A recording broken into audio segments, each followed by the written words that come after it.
Alright, eto, putok na putok 'tong balitang ito. Naalala niyo ba yung pangit na Marcos? Yung nagpapanggap na Marcos?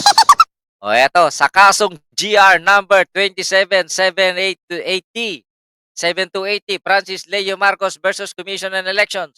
Pinagpapaliwanag ng Korte Suprema si Francis Leo Marcos, aka sa totoong buhay na si Norman Mangusin sa loob ng 72 oras kapag hindi siya oras kung bakit hindi siya dapat i-cite in contempt para sa mga aksyon niya na maaring magdulot ng kasiraan o kawalan ng respeto sa mga proseso ng korte. Naglabas ng korte noong Enero 21, 2025 ng temporary restraining order na pumipigil sa Commission on Elections sa pagdeklara kay Marcos na tumakbo para sa senador sa 2025 elections bilang isang nuisance candidate. Ayan na.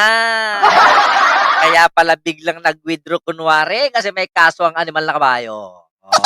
Yung mga supporter ni Kabayo ay ni Norman Mangusin, mag-rally na kayo. Dito may malaking supporter yan dito sa Paris. FLM supporters of Paris in Paris. Mga tanga. Mga nuknukan ng tanga. Daan-daang mga katangahan. Yung pala pinagkaperahan ng kanilang katangahan. Ayan, eto, dating kandidato, pinagpapaliwanag. Bakit hindi dapat i-cite in contempt? I-cite contempt nyo, bitayin nyo na. Itong si Francis Leo Marcos. Saan ba makakita? Trilyonaryo. Trilyonaryo ang pakilala niya sa buong Pilipinas, sa buong mundo. Ang negosyo, KTV bar, kagabi. Karinderya sa araw. Di ba naman mga tanga? Kaya maraming tanga talaga. Paliwanagan mo ng katotohanan, ikaw pa yung mamasamain nila. Totoo. Ilang milyon yan noon. Yung mga kalabang ko, hindi pa ako nag-uumpisang mag-live sa Facebook, may 500,000 ng dislike. Asan na sila ngayon? Meron pa nga nagmamagaling dyan eh. Pag nagsalita si BBM, magpapagawa ako ng Baliko Marcos Association. Ang inang album niya. Hindi pa mamatay. Na mapamilya. Wala naman nangyari. Nung nakulong na si FLM nila, tahimik na lahat sila. Kasi maging bobo. Talinuhan mo ng konti. Ganun. Yun lang. Hindi magtataka.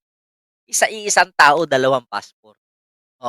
Yung isa Francis Leo Marcos yan, Norman Antonio. Norman, anong pangalan?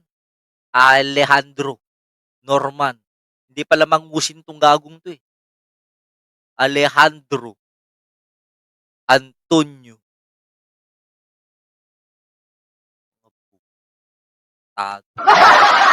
Mga tanga, mga idiot. Pero ito hawak talaga ng sindikato. Ang sindikato, maraming malaki yan. Nandyan yung mga kapatid ni Robin, yung H-World, andyan yung mga yung mayor ng Ramon Isabela, kasali dyan, sina Bernard Chong, sina Glenn Chong. Kaya yung mga naninira kay BBM, sasali dito sa isang sindikatong to. Yan yung binabakbakan natin. Marami na rin nag-camouflage na mga vloggers na akala mo pro BBM.